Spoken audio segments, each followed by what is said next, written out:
नहीं, ये येलो शुरू होगी।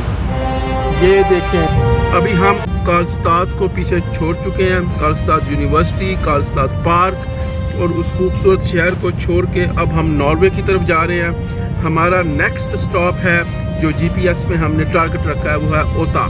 ओता एक टाउन है नॉर्वे में, उसके आसपास काफ़ी कैंपिंग प्लेसेस हैं, देखेंगे कहाँ हमें जगह मिलती है। और यहाँ से ओटावा तक बीच में बॉर्डर आएगा और जो बॉर्डर के दोनों तरफ कुछ चीज़ें हैं देखने के लिए, देखेंगे हम देख सकते हैं कि नहीं देख सकते। और उसके अलावा मेरा नॉलेज इस एरिया में कम है, तो जाते जाते रैंडमली एडहॉक बेसिस पे कोई चीज़ नज़र आ गई तो हम ब्रेक लगा देंगे, स्टॉप कर लेंगे। वरना अगर हम डायरेक्ट विदाउट स्टॉप जाएं तो तकरीबन हमें 5 - 5.5 घंटे लगेंगे, तो हम अपने टारगेट पे पहुंच जाएंगे। और सीनरी जैसा कि मैंने आपको पहले बताया, जितने छोटे इलाके हैं उतने ज़्यादा खूबसूरत होते हैं। और जब भी मुझे यहाँ की खूबसूरती नज़र आती है, मुझे पाकिस्तानी लोगों और उनके जो सिलेक्टेड लीडर्स हैं, क्योंकि लोग ही चूज़ करते हैं लीडर्स, उन दोनों पे बड़ा गुस्सा आता है। क्योंकि अगर आपने भी अपने लीडर्स अच्छे चूज़ किए हों तो पाकिस्तान की रोडें भी ऐसी होती।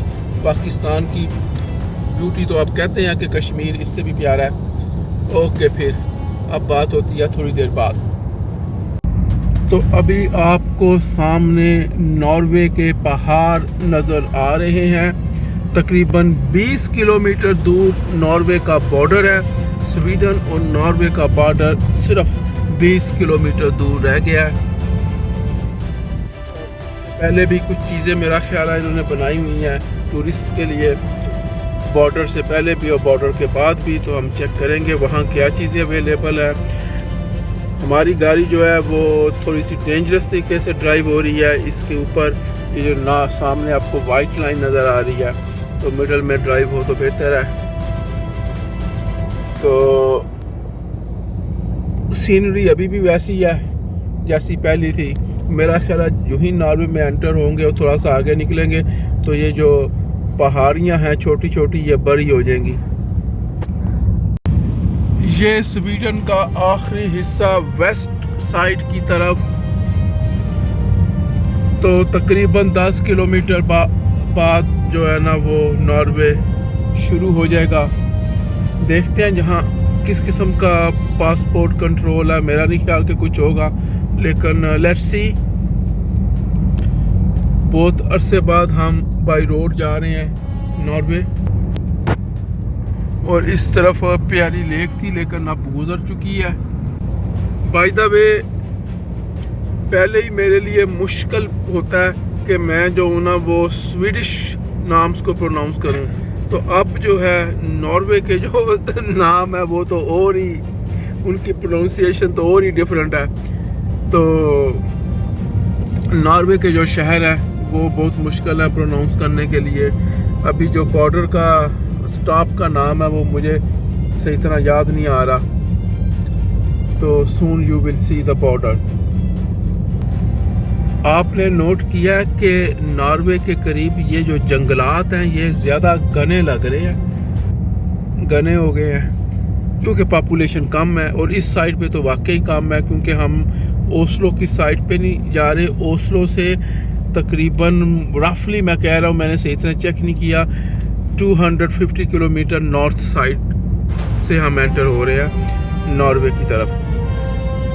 तो स्वीडन की तरफ से डायरेक्ट हम ओस्लो की तरफ नहीं जा रहे। ओस्लो से तकरीबन 250-300 किलोमीटर नॉर्थ की तरफ से हम एंटर हो रहे हैं। और जो बड़ा शहर वहाँ लगता है वो ओता। अब ये पता नहीं कितना बड़ा है। तो इस साइड से तो हम पहली दफ़ा जा रहे हैं। और ये जो मेरे बच्चे हैं इनमें जो अब्दुल्ला है और मोमना, ये फर्स्ट टाइम नॉर्वे जा रहे हैं बाई रोड। मेरा ख्याल बाई प्लेन भी साल पहले जा चुकी है नॉर्वे। एम आई राइट? इस तरफ कोई पिकनिक के एरियाज भी हैं आगे, बल्कि कैंपिंग है, नज़र आ रही हैं कैंपिंग की गाड़ियाँ। तो यहाँ जो है वो आप स्टॉप भी कर सकते हैं, कैंप भी लगा सकते हैं। इंफॉर्मेशन सेंटर भी है वहाँ, रिसेप्शन भी है। ये दरख्त आ गए हैं तो शायद आपको नज़र ना आ रहा हो, तो ये भी अच्छा इलाका है। मे बी ये लास्ट कैंप हो स्वीडन में।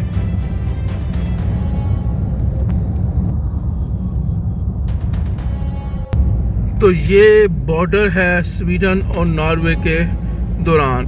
हमने राइट साइड पे एग्ज़िट लेना है क्योंकि हम पेट्रोल वगैरह भर लेते हैं और बॉर्डर की वीडियो बना लेते हैं। राइट साइड पे पेट्रोल पंप होना चाहिए शेल का। ये अंदर है मेरा ख्याल है डीज़ल लिखा हुआ है और ये ऑटोमेटिक किस्म का पेट्रोल पंप है। तो ये आपने देख लिया है स्वीडन और नॉर्वे का बॉर्डर।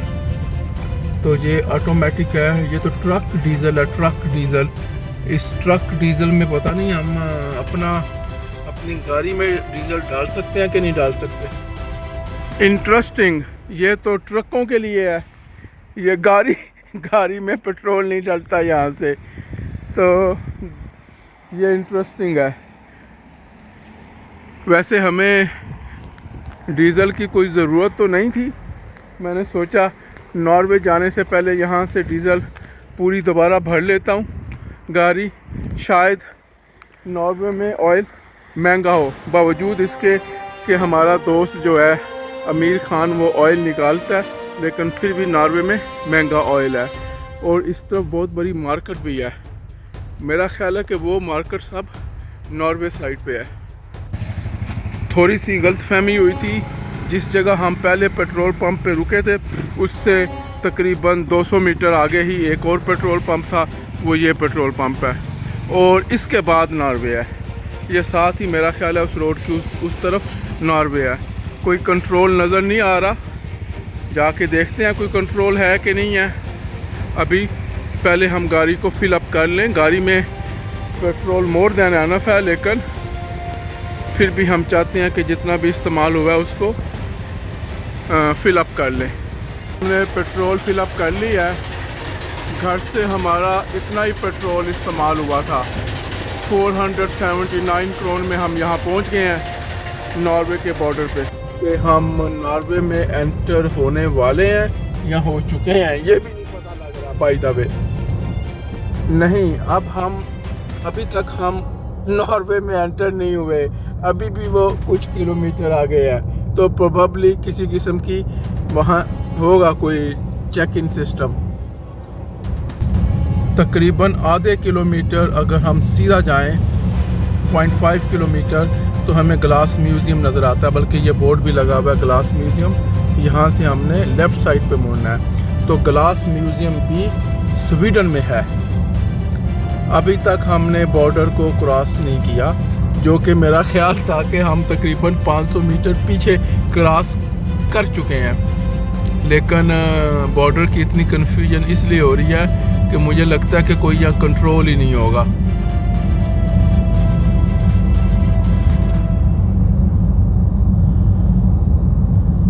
लेकिन जो मेरी अंडरस्टैंडिंग है, लास्ट टाइम जब मैं गया था बाई रोड नॉर्वे, तो ये जो नीचे लाइनें हैं रोड की ये वाइट कलर की हैं, ये येलो की हो जाती थी।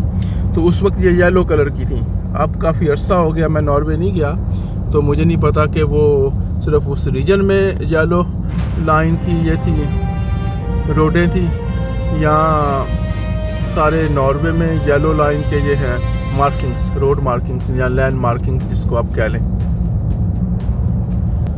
तो ये जो सामने है यहाँ इशारा लग रहा है, ये मेरा ख्याल है कि बॉर्डर है। Yes Indeed this is border.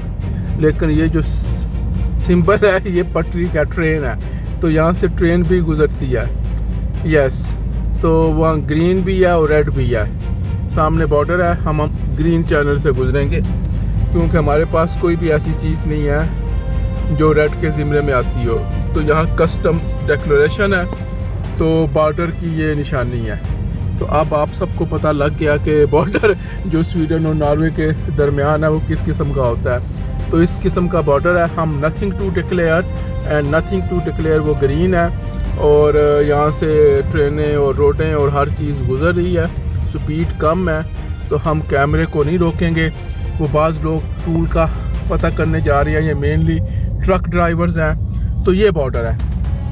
अब ये देखें कितना सिंपल और सादा बॉर्डर है, ना कोई पासपोर्ट का चेक हुई है, ना आईडी कार्ड चेक हुआ है, कोई बंदा भी नहीं बैठा हुआ। सिर्फ उन्होंने वहाँ लिखा हुआ है कि जिसने कस्टम डिक्लेयर करना है वो भी खुद ही आके डिक्लेयर कर दे। इसका मतलब है कि अगर आप यहाँ से कोई चीज़ लेके जा रहे हैं जिसका कस्टम होना चाहिए तो आप इनसे छुपा के भी आसानी से ले जा सकते हैं, वो नोट ही नहीं करते। लेकिन जनरली जो है यूरोप के अंदर जो ट्रेड है वो टैक्स फ्री है, तो ये कोई स्पेशल होता होगा इनका सिस्टम, कोई बाहर से EU के बाहर से कोई आ रही होगी चीज़ें ट्रकों में, तो उनका कोई सिस्टम होगा।